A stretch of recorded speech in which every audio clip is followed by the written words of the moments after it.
ભગવાન ગીતાજીમાં સ્પષ્ટ કહે છે, ય શાસ્ત્ર વિધિમુત્સૃજ્ય વર્તતે કામકારત ન સ સિદ્ધિ વાપ્નોતિ ન સુખમ ન પરામ ગતિમ. શાસ્ત્ર વિધિને છોડી મનોકલ્પિત રીતે જે કરે એને સુખ નથી મળતું, પરમ ગતિ નથી મળતી, એને ફળ નથી મળતું. અને એટલા માટે ભાવના ભૂખ્યા કોના? ભક્તના ભાવના ભૂખ્યા. આપણે ભક્ત બન્યા નથી, આપણે ભક્ત બનવાની પ્રોસેસમાં છીએ. શબરી એઠા બોર ધરી શકે, આપણાથી ન ધરાય, કારણ કે આપણે શબરી જેવો ભાવ આપણામાં નથી. ભગવાને કોઈના પર કૃપા કરી હોય એનું અનુકરણ ન થાય, એને સિદ્ધાંત ન બનાય. ભાજી વિદુરની આરોગ્ય, આપણે વિદુર જેવો ભાવ નથી. અને એટલા માટે આ ભાવના ભૂખ્યા કહી અને ક્યાંક બીજાને નહીં, આપણે આપણી જાતને છેતરીએ છીએ. અત્યારની તકલીફ બુદ્ધિ નથી એની નથી, પણ બુદ્ધિ એટલી બધી વધી ગઈ છે કે હવે એ બુદ્ધિ બીજાને નથી છેતરતી, આપણી જાતને છેતરે છે આપણી બુદ્ધિ. આ સારા સારા શાસ્ત્રોના કોટ લઈ, કોટેશન, આપણા કોટ્સ લઈ, સારા સારા શબ્દોના પ્રયોગ કરે અને લોકો શ્લોકોય ગોતી આવે. પત્રમ પુષ્પમ ફલમ તોયમ યો મે ભક્ત્યા પ્રયચ્છતિ. પત્ર પુષ્પ ફલ જલ જે બી ધરો, જે ભક્ત મને ધરે હું આનો આરોગું છું. પણ કોણ ધરે? ભક્ત. યો મે ભક્ત્યા. આપણે ભગવદીય નથી, આપણે ભક્ત બનવાની પ્રોસેસમાં છીએ. જે દિવસે તમે ભગવદીય થઈ જાઓ પછી ભલે જે ધરશો એ પ્રભુ આરોગશે, પણ જ્યાં સુધી ભગવદીય નથી થયા ત્યાં સુધી શાસ્ત્રોની બધી વાતો ફોલો કરવી જોઈએ. એટલે પહેલી આ વાત, ભગવાન ભાવના ભૂખ્યા એમ કરીને પોતાને ન છેતરતા. બીજાને તો છેતરવાની વાત પછી રહી, આપણે આપણી જાતને ન છેતર. બીજી વાત, મારું દિલ ચોખ્ખું છે એટલે મારે કંઈ કરવાની જરૂર નથી, આમ કરીને પણ પોતાને ન છેતર. કારણ કે દુનિયામાં દરેકને એમ લાગે ને મારું દિલ ચોખ્ખું. કોને એવું લાગે મારું દિલ ખરાબ છે? જેમ કે તું મારું દિલ ચોખ્ખું, એના પાડોશીને જઈને પૂછો તો ખબર પડે કેટલું દિલ ચોખ્ખું છે. આપણી જાતને પૂછીએ તો આપણે તો કહીએ જ ને દિલ ચોખ્ખું છે. અરે હજી તને ભગવાન પાસે બેસવાની ઈચ્છા નથી થતી, ભગવાનની સેવા કરવાની ઈચ્છા નથી થતી, એ જ પ્રમાણ આપે છે કે હજી તારું દિલ ચોખ્ખું નથી થયું. કારણ કે જો દિલ ચોખ્ખું થઈ ગયું હોત તો તું ભગવાનની ભક્તિમાં લાગી જ ગયો હોત, તું ભગવાન વગર રહી જ ન શકત. અને એટલા માટે પોતાની જાતને પોતે સર્ટિફિકેટ ન આપી દો કે મારું દિલ ચોખ્ખું છે. તમારા નિકટના લોકોને પૂછો તો ખબર પડે. અને એટલા માટે દિલ ચોખ્ખું હોય એ તો વધારે ભક્તિ કરે, એ ભગવાનથી દૂર ન ભાગે. અને એટલા માટે આ શબ્દનો પણ ઉપયોગ કરી પોતાની જાતને છેતરતા નહીં કે મારું દિલ ચોખ્ખું છે એટલે મારે કંઈ કરવાની જરૂર નથી. દિલ ચોખ્ખું હોય એ તો ભક્તિ અને સત્કર્મો કર્યા વગર રહી જ ન શકે. ભગવાનથી નજીક જવાની ઈચ્છા નથી થતી, એ જ બતાવે છે કે હજી મારું અંતઃકરણ પવિત્ર નથી થયું. કે એમ કે યો યદંસ સતમ ભજેત, આ તો સહજ પ્રકૃતિ છે આત્માની, આ કર્મ નથી. ભગવાનને ભજવું એ તમારું કોઈ સત્કર્મ નથી, એ તમારા આત્માનો સ્વભાવ છે, આ સહજ નેચર છે.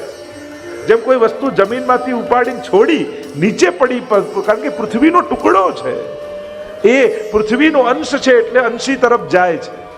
ગુરુત્વાકર્ષણ બળ જેને કહીએ કે લઘુનું ગુરુ પ્રત્યેનું આકર્ષણ, જેમ જેનો ટુકડો જે હોય એ તરફ એ જાય, એ સહજ નેચર છે.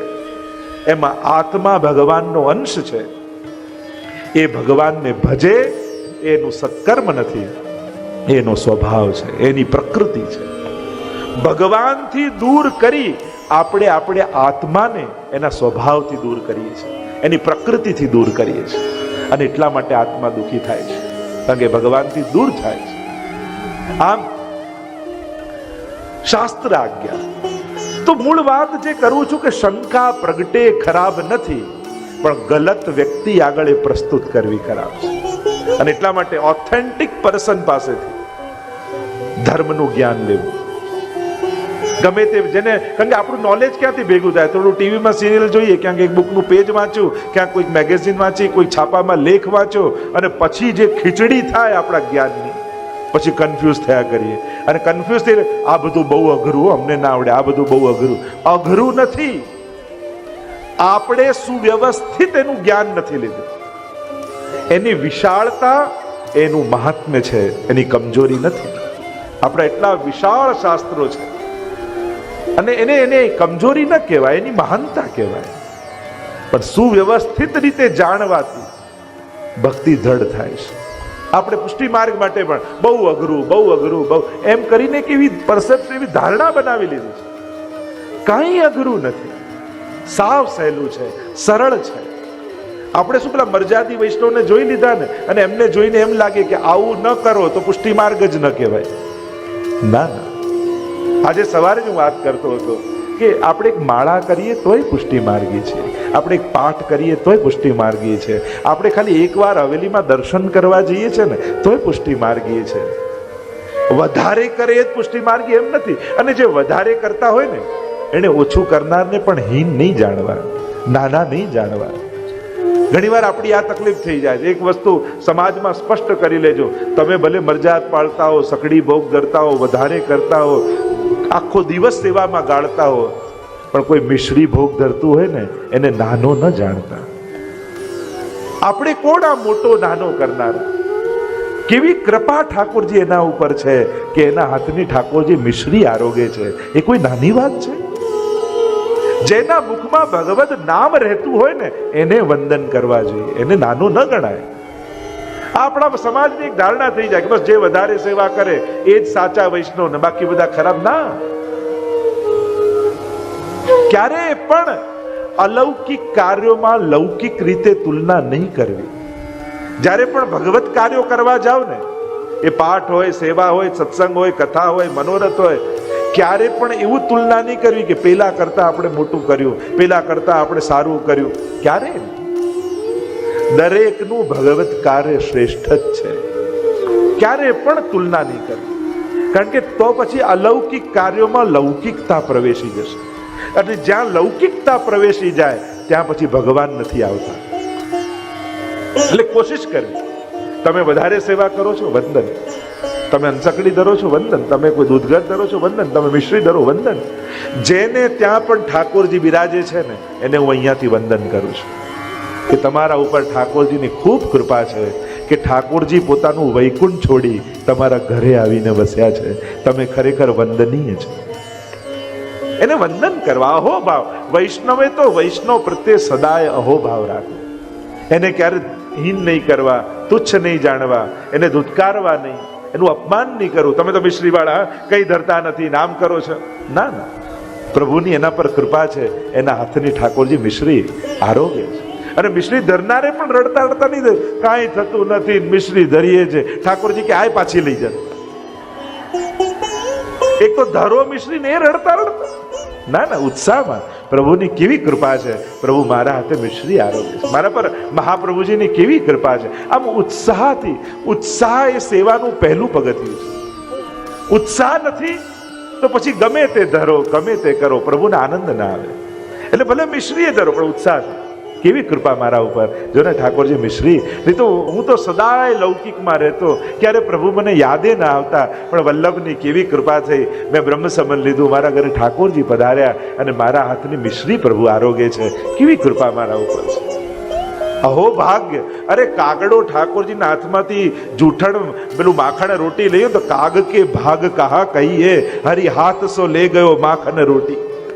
રસખાનજી તો કાગડાનું સૌભાગ્ય માને કે કેવો ભાગ્યશાળી છે. જો ને ઠાકોરજીના હાથની માખણ રોટી લઈ ગયો તો બ્રહ્માજીને જે અધરામૃત ન મળ્યું એ કાગડાને મળ્યું. તો બ્રહ્માજીને જે ન મળ્યું એ મહાપ્રભુજીની કૃપાથી રોજ સવારે તમને ઠાકોરજીનું અધરામૃત મળે.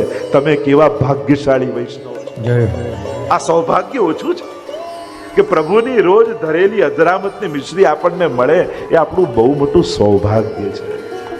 અને એટલા માટે સૌભાગ્યને યાદ કરવું. આ નથી થતું, પેલું નથી થતું, ફલાણું નથી થતું, અપરસ નથી. આપણે તો જે નથી થતું એને યાદ કરીને જ રડ્યા કરીએ, પણ જે થાય છે એનો આનંદ નથી માણતા. પ્રભુ આપણું બંધન નથી, પ્રભુ આપણો ભાર નથી, પ્રભુ આપણા જીવનનો આનંદ છે. અને જે દિવસે આનંદના કેન્દ્ર રૂપે પ્રભુને સ્વીકારશો ને ઘરમાં, ત્યારે એમ થશે કે હું આને સાચવી લઈશ ને તો એ મારું બધું સાચવી લેશે.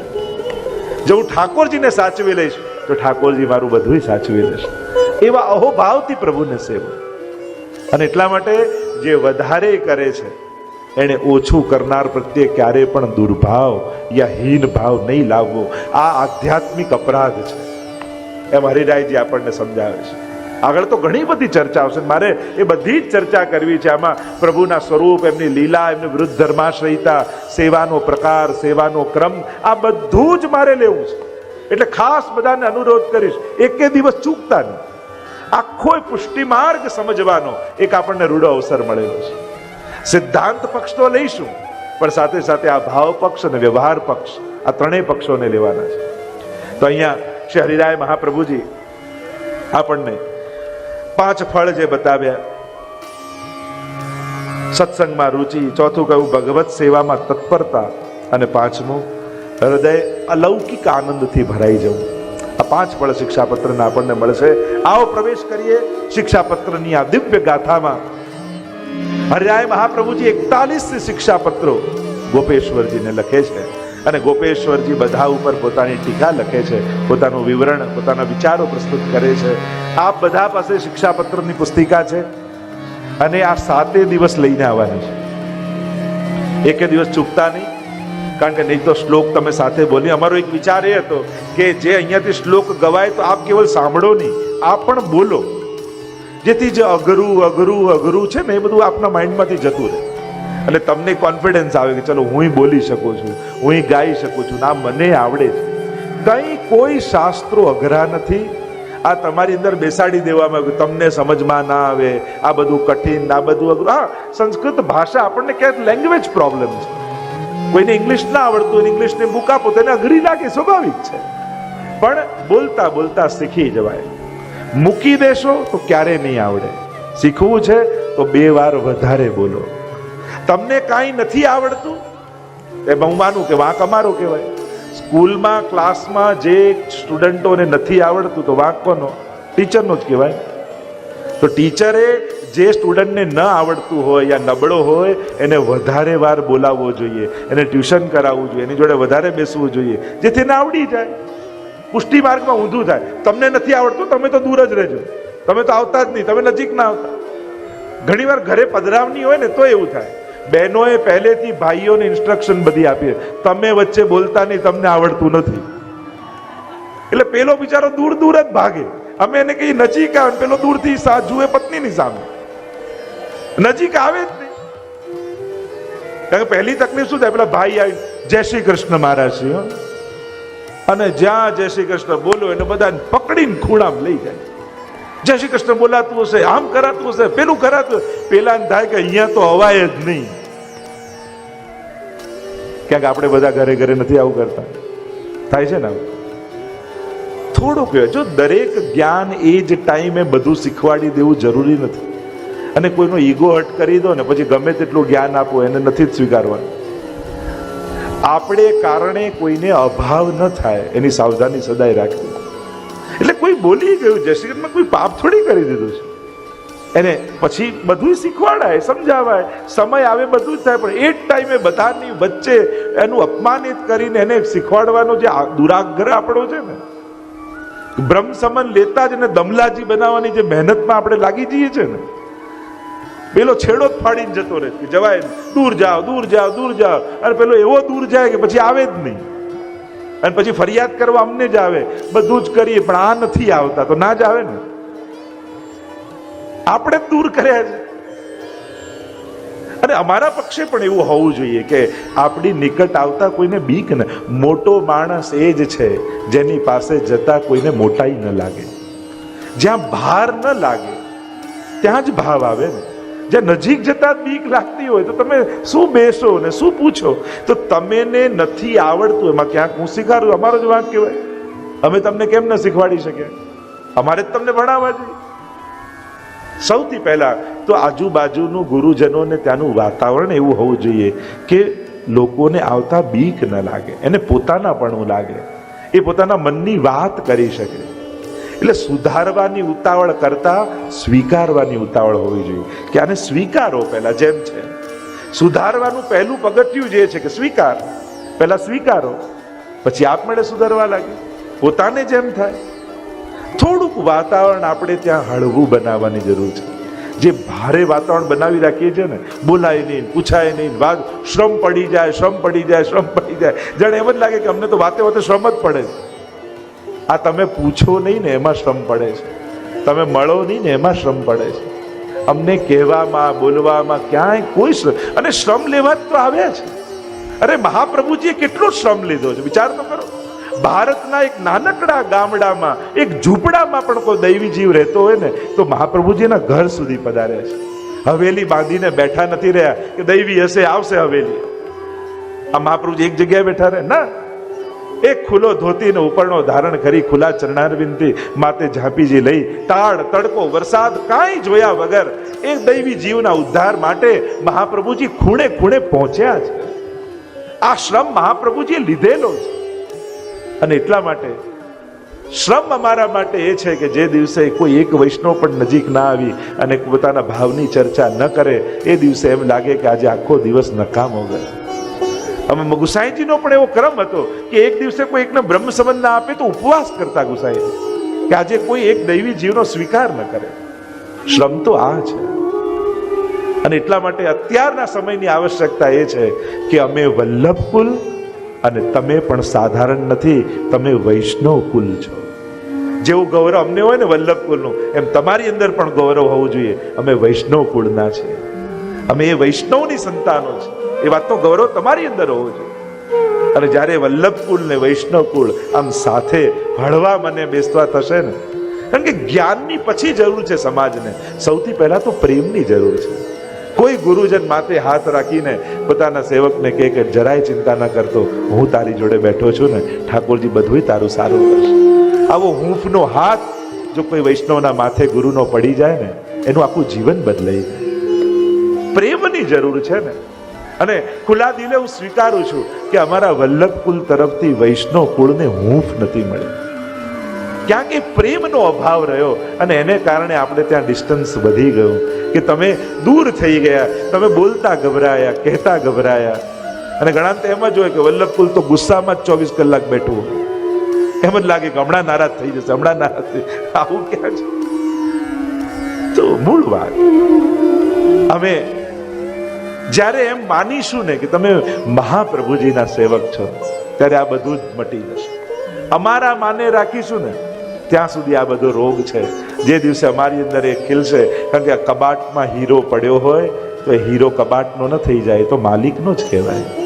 બ્રહ્મસવન મંત્ર તો મહાપ્રભુજીને ઠાકોરજી આપ્યું છે, અમે તો મહાપ્રભુજી વતી તમને આપ્યું છે. પણ જે દિવસે અમને એમ લાગે કે ના ના મેં બ્રહ્મસવન આપ્યું, મારો સેવક મારો, ત્યારથી ક્યાં સમાજના પતનની શરૂઆત થઈ જાય છે. અને એટલા માટે બધાએ જાગૃત થવાની જરૂર છે. સુંદર વાતાવરણ બનાવવાની પુષ્ટિ માર્ગમાં જરૂર છે. જ્યારે વાતાવરણ સારું થશે ને તો સહજમાં આ જ્ઞાનનો પ્રચાર, આ ભક્તિનો પ્રચાર, કારણ કે પુષ્ટિ માર્ગ તો કેવો આનંદનો માર્ગ છે. અહીંયા તો 24 કલાક આનંદ છે. કહ્યું ને, દરેક વારને તમારે તહેવાર બનાવવો હોય ને તો ઘરે ઠાકોરજીને પધરાવી દેવાય, તો તમારા માટે દરેક વાર તહેવાર બની જાય. આજે આ ઉત્સવ, આજે આ તિથિ, આજે આ મનોરથ, આજે આ કેવો આનંદનો માર્ગ. અને આપણે આવા આનંદના માર્ગમાં ક્યાં ફસાઈ ગયા? અડાય નહીં, ખવાય નહીં, જવાય નહીં. આ ત્રણ જેને આવડે વૈષ્ણવ. શું ના કરાય એ બધાને ખબર, અને શું કરાય કોઈને ખબર નહીં. આ અડાય નહીં, આ ખવાય નહીં, અહીંયા જવાય નહીં, અહીંયા આમ કરાય નહીં. ના ના ના ના, જેવી શરૂઆત નાથી થાય પછી છોકરો એમ કે મારીએ ના, ના શરૂઆત જ તમે નાથી કરી. મને એમ થાય કે આવા ઉત્તમ આનંદથી આપણો સમાજ વંચિત રહી જાય. એ તો ક્યાંક અમારી કમી છે. કેવો આનંદનો આ માર્ગ, અને એમાં જન્મ લીધા, એ કુળમાં જન્મ, વૈષ્ણવ કુળમાં, અને છતાંય એ આનંદથી તમે વંચિત રહી ગયા. તો ક્યાંક એટલો મોટો પિતાનો જેમ કેટલું વૈભવ મૂકી ગયો હોય, એ દીકરાને કેવી ખુમારી હોય કે બાપ દાદા બહુ મૂકી ગયા છે. એમ એક વૈષ્ણવના દીકરા તરીકે તમારે ખુમારી રાખવી જોઈએ. મારા બાપ દાદા બહુ ભગવત નામ મૂકી ગયા મારા માટે. કેવો વૈભવ પુષ્ટિ માર્ગનો મૂકી ગયા છે. કેવો સેવાનો વૈભવ, કેવો સત્સંગનો વૈભવ, કેવો કીર્તનનો વૈભવ. આપણે જોવા જાવ પુષ્ટિ માર્ગમાં તો કેવો વૈભવ આપણે ત્યાં છે.